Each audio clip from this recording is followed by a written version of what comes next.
Так, туғандар, ассаламу алейкум. Жалпы YouTube көрушілер, так маалымат каналыбыздын катталуучулары, алыста иштеп жүргөн жалпы биздин мекендештер.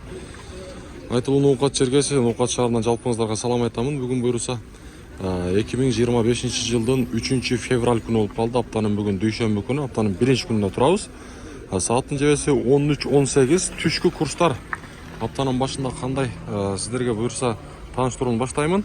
Рубль эми бүгүн 87ге түшүп калыптыр. Мына 0,87 тыйын.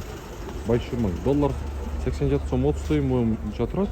Евро болсо 90 сом боюнча турат. Коммерциялык Кыргызстан банкта болсо рубль 0,875 тыйын, доллар 87 сом 30 тыйын, евро 90 сом 20 тыйын экен. Мен ар дайым айтам, каналга сөзсүз түрдө подписаться кнопкасын басып катталып коюңуздар. Мына ушундай курстар сиздерге жетип барып турат. Доскерада банкта дагы рубльдин абалы 0,87 тыйын, доллар 87 сом 30 тыйын, евро бул жакта төмөнүрөөк экен, 89 сом 20 тыйын экен. Так, акча алмаштыруучу жер, валютчиктер, обменка. Доллар 87 сом 50 тыйын экен. Бул жакта рубль 0,875 тыйын.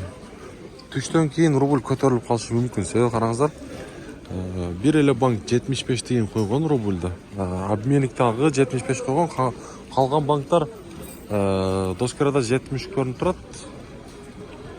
Байчумла 70. Азия банктагы рубль 0,75 тыйын. 0,875, доллар 87 сом 30 тыйын экен.